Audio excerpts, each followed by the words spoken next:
Alors, paraît-il maintenant que pour réussir à vendre, il faut savoir se faire acheter. Alors je ne sais pas du tout ce que vous pensez, mais pour moi, ce n'est pas du tout de la vente. Puisque la vente, effectivement, a pour objectif de faire acheter nos produits et nos services. Peut-être à travers nous, bien sûr, à travers notre performance commerciale. Mais est-ce que pour réussir à vendre, nous devons nous faire acheter?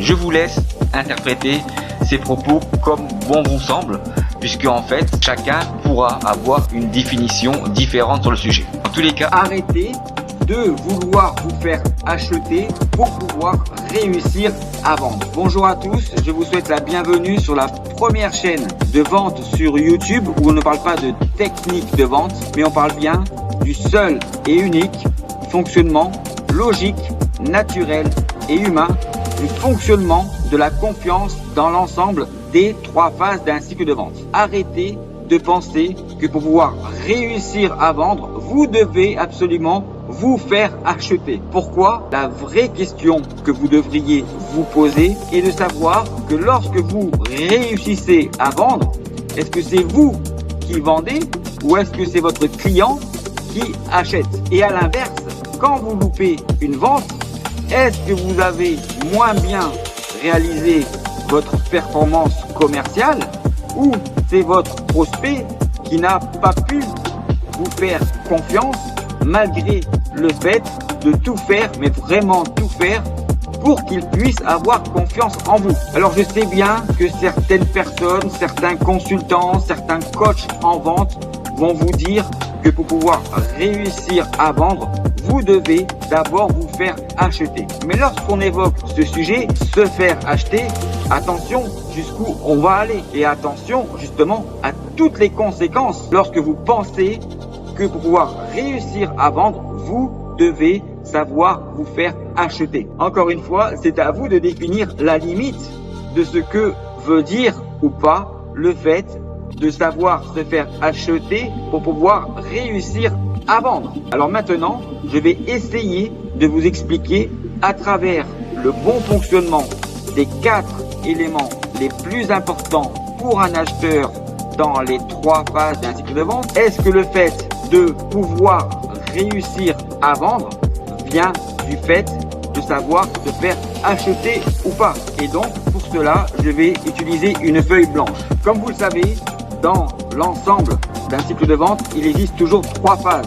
Donc ce que je vais faire maintenant, sans vous indiquer à quoi correspondent les 4 éléments pour un acheteur dans les 3 phases d'un cycle de vente pour pouvoir obtenir sa confiance et réussir à vendre, je vais vous les dessiner dans les 3 phases d'un cycle de vente. Donc voici dans l'ensemble des 3 phases d'un cycle de vente comment évoluent les 4 éléments les plus importants dans chacune des 3 phases. Et pour qu'un deal puisse être gagné à la fin d'un cycle de vente, qu'en réalité, l'évolution de la confiance dans l'ensemble d'un cycle de vente est exactement la diagonale qui correspond à ce qu'est une vraie opportunité commerciale. Voilà exactement la droite de la confiance dans l'ensemble des 3 phases d'un cycle de vente. Et maintenant, je vais vous expliquer ce qu'il se passe dans les 2 espaces-temps pour le vendeur et pour l'acheteur, pour effectivement bien comprendre ce qu'il se passe dans les 2 espaces-temps pour que le fonctionnement de la confiance puisse être logiquement établi entre le vendeur et l'acheteur et entre l'acheteur et le vendeur. Donc la première chose que je vais représenter est l'espace-temps du vendeur dans ces 3 phases d'un cycle de vente. Donc voici l'espace-temps du vendeur qui représente bien l'espace le plus important dans la phase de découverte à traiter pour arriver dans l'espace du closing. Donc ce qui se passe pour l'acheteur est exactement l'inverse, une vision inversée du cycle de vente. J'ai fait une autre vidéo sur le sujet. Donc voilà exactement ce qui se passe pour l'acheteur, à la fois l'espace-temps du vendeur et l'espace-temps de l'acheteur. Pour que la confiance puisse fonctionner et donc réussir à vendre, je vais tout simplement prendre cette paire de ciseaux et je vais découper le schéma sur la diagonale de la confiance. On va tout simplement voir ce qu'il se passe pour l'acheteur et pour le vendeur et pour le vendeur et donc voilà, j'ai coupé en 2 les deux espaces-temps dans les trois phases d'un cycle de vente. Pour vous montrer encore une fois cette imbrication totale sur l'ensemble des 4 paramètres, il suffit simplement de superposer les deux espaces-temps pour voir si les éléments varient de la même manière pour un acheteur, pour le vendeur et pour l'acheteur. Donc je vais commencer par l'espace-temps du vendeur et je vais tout simplement maintenant voir ce qu'il se passe du côté de l'acheteur. Voilà, on a exactement en réalité les mêmes courbes d'évolution entre le vendeur et l'acheteur. Maintenant, je me positionne à la place de l'acheteur.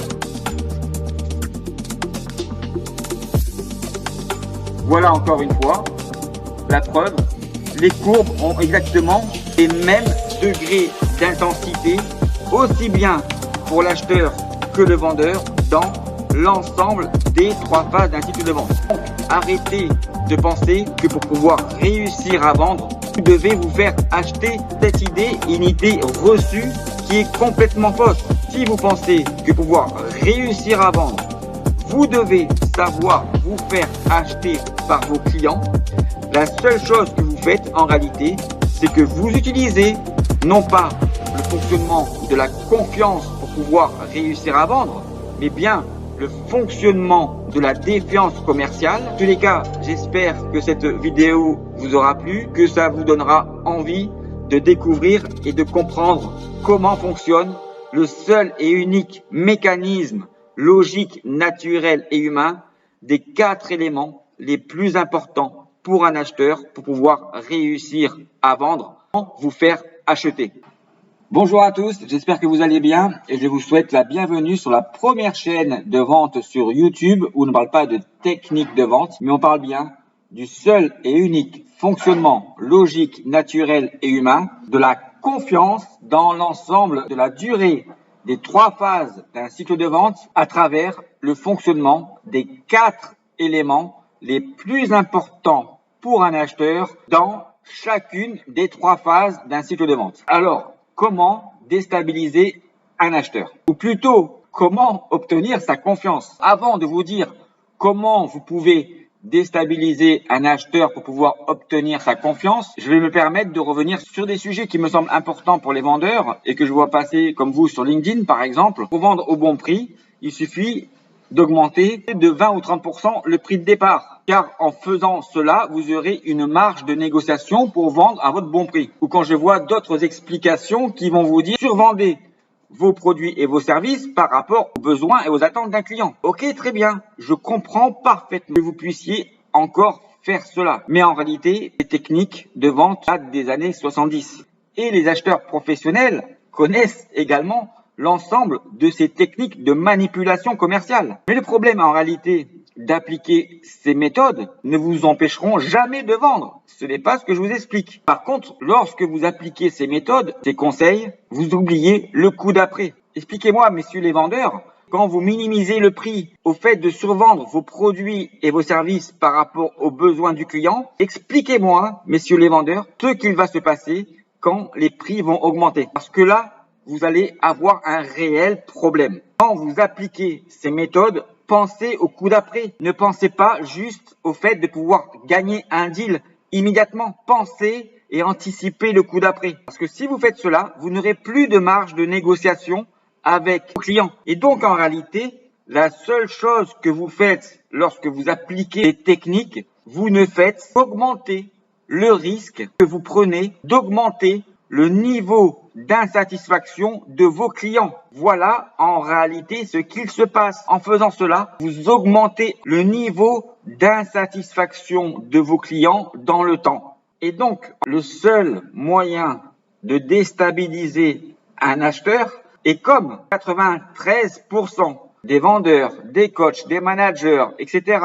Et ça, vous le savez, ne connaissent pas le fonctionnement logique, naturel et humain du fonctionnement de la confiance pour pouvoir réussir à vendre. Si vous voulez déstabiliser vos acheteurs, vendez en leur disant la vérité. Vendez tout simplement en leur disant la vérité. Puisque 93% des vendeurs utilisent la défiance commerciale pour essayer de ne pas perdre leur deal. Et c'est comme cela que vous allez pouvoir vous différencier et déstabiliser vos acheteurs, car vous aurez une posture et des arguments vraiment différents de vos concurrents. Alors je sais bien qu'au départ, cela sera peut-être pour beaucoup d'entre vous quelque chose que vous ne pouvez pas imaginer comme étant quelque chose de naturel. Et encore une fois, je le comprends et je ne remets pas du tout en cause les méthodes ou les conseils de certaines personnes pour vous dire comment vous pouvez faire pour réussir à ne pas perdre de deal,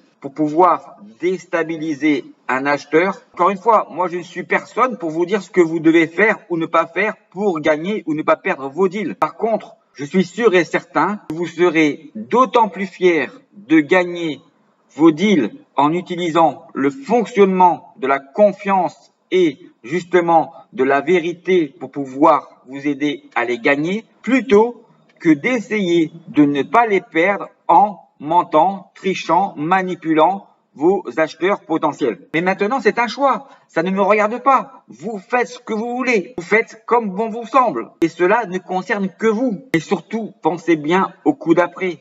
Ne réfléchissez pas à court terme, juste par rapport à un deal. Pensez bien à tout ce qu'il va se passer lorsque vous aurez pu avoir avec vos clients une vraie relation de confiance dans le temps, plutôt que d'essayer de ne pas perdre des deals sur le fonctionnement de la défiance commerciale. Et donc, si le sujet vous intéresse, j'ai fait une vidéo sur le sujet entre la confiance et la défiance. Je vous souhaite à tous et à toutes une excellente journée, d'excellentes ventes. Et encore une fois, pour vous différencier de vos concurrents qui ne connaissent pas justement le fonctionnement logique, naturel et humain de la confiance pour réussir à vendre, ça veut dire que eux ne font que mentir, manipuler ou tricher pour pouvoir gagner leur deal. En utilisant le fonctionnement de la confiance, vous verrez et vous allez comprendre vraiment tout ce qui va changer pour vous auprès de vos clients pour pouvoir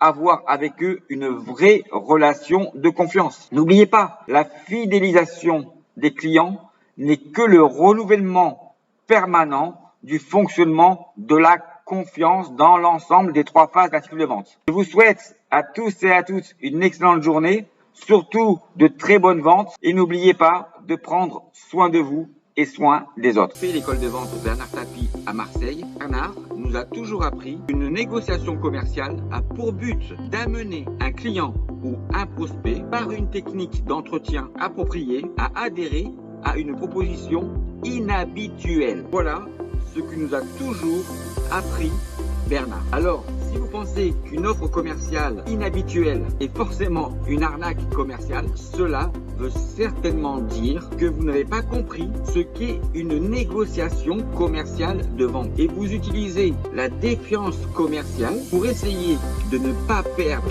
vos deals plutôt que de les gagner en utilisant le fonctionnement unique, logique, naturel et humain de la confiance dans la vente. Mais si vous pensez que retourner le cerveau d'un client et que forcément votre client ne doit pas prendre le risque de vous faire confiance, cela veut dire que vous pensez comme un vendeur à la place d'un client et sans vous mettre à la place d'un acheteur qui doit forcément accepter le risque qu'il doit prendre pour pouvoir acheter vos produits et vos services. Et encore une fois, si vous pensez qu'un client pour pouvoir acheter ne doit justement pas prendre de risques pour pouvoir vous faire confiance, cela veut dire qu'en réalité, vous ne savez pas comment fonctionnent les 4 paramètres les plus importants pour un acheteur de la vraie confiance dans la vente. Et ces 4 éléments sont justement le bon fonctionnement du mécanisme, du processus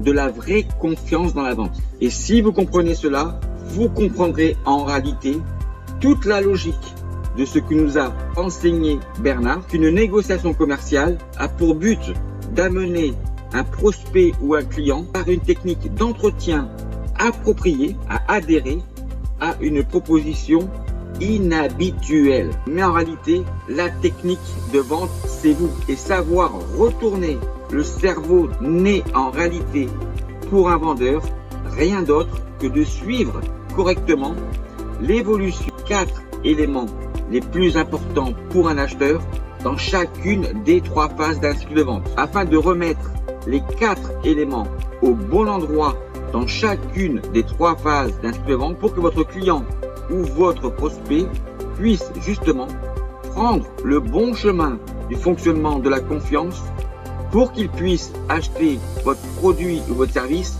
en acceptant le risque qu'il doit prendre pour pouvoir réaliser cet achat. Et pour ceux qui ont déjà lu ou qui vont bientôt lire mon livre Vendeur de tapis, vous comprendrez que je parle bien ici, non pas de Bernard Tapie, mais de Bernard Balmel, qui a aussi écrit un livre qui s'appelle La vente, profession vendeur. En tous les cas, je vous souhaite à tous une excellente journée, de très bonnes ventes, mais surtout une très bonne lecture. À bientôt. Alors, on est gagnant à coup sûr. D'accord, je marche. J'en prends pour 4000 $, je peux le faire. Merci de votre confiance.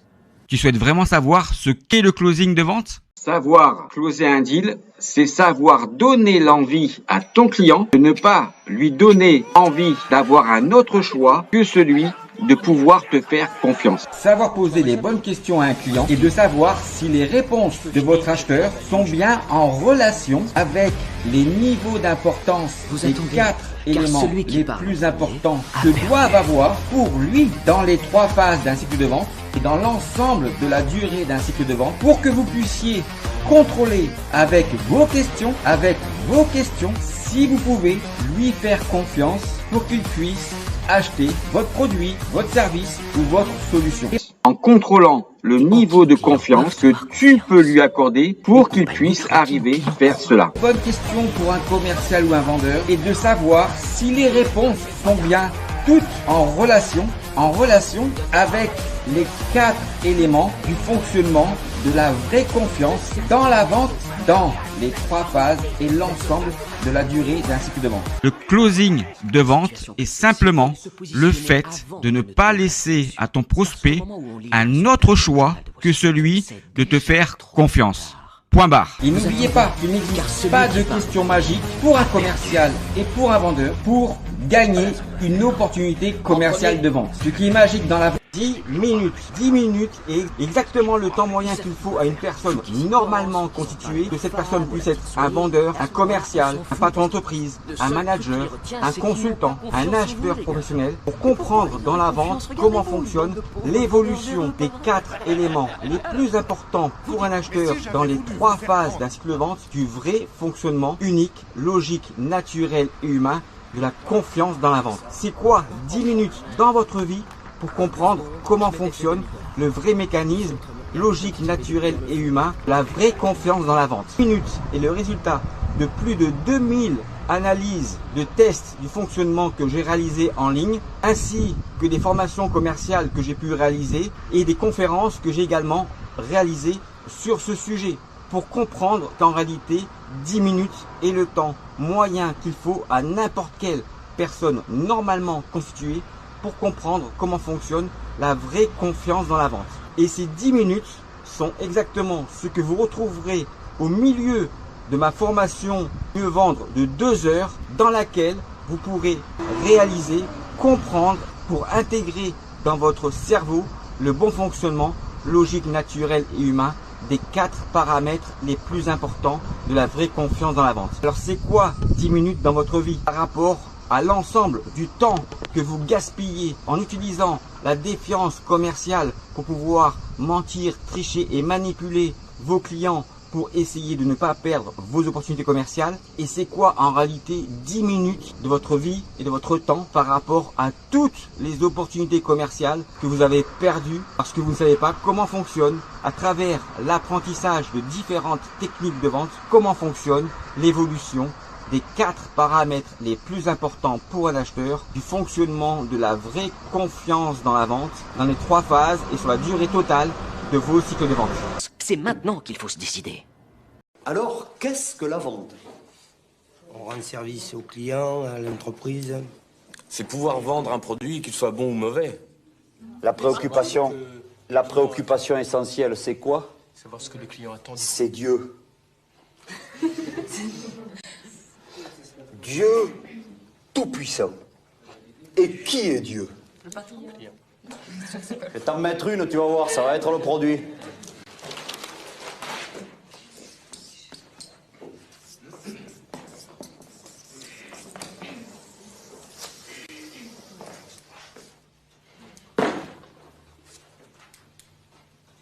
C'est ça le métier que vous avez choisi. Parce qu'aujourd'hui, il faut être malade. J'ai pas dit qu'il fallait être débile au profond, j'ai dit qu'il fallait être malade. Il ne faut pas avoir un comportement rationnel quand même. Pour se dire, je vais faire un métier où il va falloir que je force 100 fois plus que les autres pour avoir des résultats probablement 100 fois inférieurs aux autres. C'est quoi ce que tu n'as pas compris dans la phase de découverte d'un cycle de vente? La phase de découverte dure sur l'ensemble d'un cycle de vente. C'est ça que tu n'as pas compris? Que la phase de découverte dure sur l'ensemble d'un cycle de vente et dans les trois phases d'un cycle de vente pour pouvoir contrôler en permanence les 4 évolutions, les éléments les plus importants du fonctionnement de la vraie confiance dans la vente pour un acheteur. Et c'est comme cela que tu vas pouvoir contrôler sur la durée d'un cycle de vente et dans l'ensemble des 3 phases d'un cycle de vente, quelle confiance tu vas pouvoir accorder à tes acheteurs pour pouvoir les transformer en clients. Comprendre le fonctionnement de la vraie confiance dans la vente, il faut que tu puisses comprendre qu'en réalité, la phase de découverte dure sur l'ensemble de la durée d'un cycle de vente pour pouvoir contrôler quelle confiance tu vas pouvoir faire à tes clients pour qu'ils puissent acheter tes produits ou tes services. Un commercial ou un vendeur pour pouvoir mieux vendre est obligé de pouvoir comprendre comment fonctionne le processus du mécanisme logique, naturel et humain du fonctionnement des 4 éléments les plus importants pour un acheteur dans les 3 phases et sur la durée totale d'un cycle de vente. Oui, merci Jordan. Pourquoi tu n'as jamais entendu parler du fonctionnement de la vraie confiance dans la vente? Parce que justement, ce mécanisme, ce processus n'est pas expliqué dans les différentes techniques de vente. Il faut d'abord que tu saches que jamais personne n'a pu remettre en cause et en considération ce fonctionnement logique, naturel et humain de la vraie confiance dans la vente. Et c'est justement ce bon fonctionnement-là qui va te permettre de mieux vendre en respectant la confiance que tes clients peuvent t'accorder, mais surtout pour pouvoir mieux vendre, de contrôler quelle confiance tu peux faire à tes acheteurs pour les transformer en clients à travers le bon fonctionnement logique, naturel et humain des évolutions des 4 éléments les plus importants pour un acheteur dans le fonctionnement de la vraie confiance dans la vente. Mais c'est quoi le closing? Le closing est la 3e partie d'un cycle de vente qui doit être l'acceptation réciproque de la vraie confiance entre les 2 parties. Mais quand un commercial ou un vendeur ne sait pas comment fonctionne le mécanisme logique, naturel et humain de l'évolution des 4 éléments dans chacune des 3 phases d'un cycle de vente, alors il pratique une démarche commerciale basée sur la défiance d'un client pour pouvoir arracher une commande. Oui, merci Jordan. Voilà ce qui se passe pour les commerciaux et pour les vendeurs qui ne savent pas comment fonctionnent les 4 éléments du fonctionnement de la vraie confiance dans la vente. Et pour pouvoir closer un deal, ils pratiquent la défiance commerciale pour pouvoir juste arracher une commande. Jean-Marc, je comprends rien à ce que tu racontes sur le fonctionnement de la confiance avec les 4 éléments les plus importants pour un acheteur dans le fonctionnement de la confiance. Je comprends rien, mais je comprends rien. Comment ça? Dans la phase de découverte, il faut absolument qu'il y ait 2 éléments super importants pour l'acheteur et 2 autres éléments qui ne soient pas importants pour lui dans la phase de découverte. Bah oui. Comment ça? Je comprends rien. Et pour gagner une opportunité, il faut que dans le closing, il y ait 2 éléments super importants pour l'acheteur et 2 éléments qui soient pas importants pour lui dans le closing. Mais oui. Mais c'est quoi ça? C'est n'importe quoi. Bah non, c'est n'importe quoi. Je comprends rien. Je comprends rien à ce que tu racontes sur le fonctionnement de la confiance de la vente. Ah bon? Et pourquoi? Je comprends rien. C'est quoi cette histoire du fonctionnement des 4 éléments les plus importants fonctionnement de la confiance dans la vente? Bah c'est le fonctionnement de la confiance dans la vente. Mais c'est juste le fonctionnement logique, naturel et humain de la confiance dans la vente. Et non, je comprends rien. Pour qu'un client puisse acheter, il faut que un des deux éléments qui sont les plus importants pour lui dans la phase de découverte soit également un des deux éléments les plus importants pour lui dans le closing. Mais oui, je comprends rien. Pourquoi en plus, parmi les deux éléments les moins importants pour lui dans la phase de découverte, il faut absolument qu'il y en ait un des deux qui soit pour lui les plus importants dans le closing. Mais oui, c'est comme ça que fonctionne la confiance dans la vente. Jean-Marc, on ne comprend rien sur ce que tu racontes du fonctionnement de la vraie confiance dans la vente. Ah bon? Mais alors, si je comprends rien sur ce que je raconte sur le fonctionnement logique, naturel et humain des 4 éléments les plus importants pour un acheteur dans le fonctionnement de la vraie confiance dans la vente, alors explique-moi toi comment fonctionne le mécanisme de la confiance quand tu arrives à vendre sans comprendre comment fonctionne ce mécanisme logique, naturel et humain. Non, ne m'explique pas.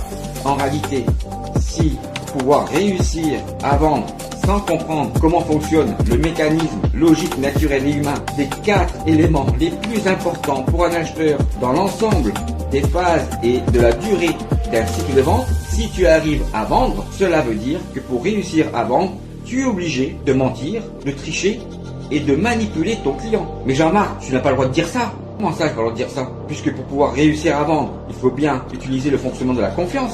Jean-Marc, arrête, tu n'as pas le droit de dire ça. Je n'ai pas le droit de dire ça? Ah ok, j'ai pas le droit de dire ça.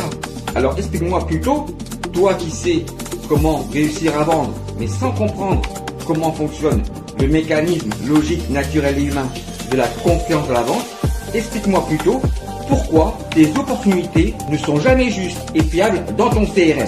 C'est maintenant qu'il faut se décider.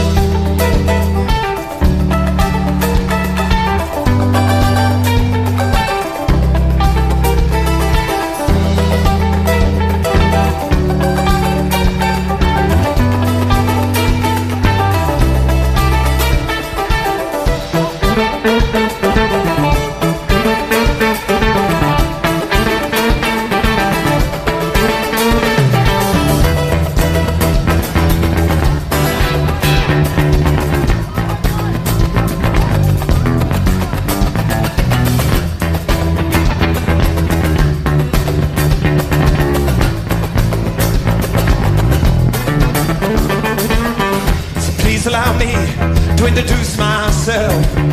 I'm a man of wealth and taste. I've been around for a long, long year. So many a man died in pain.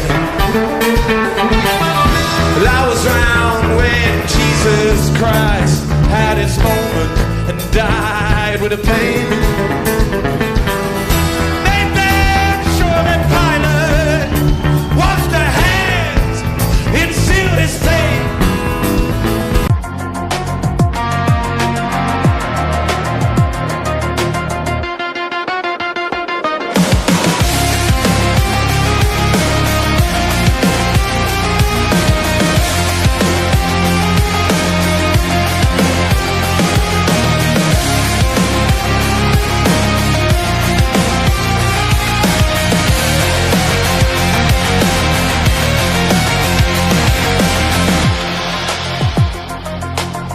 C'est maintenant qu'il faut se décider.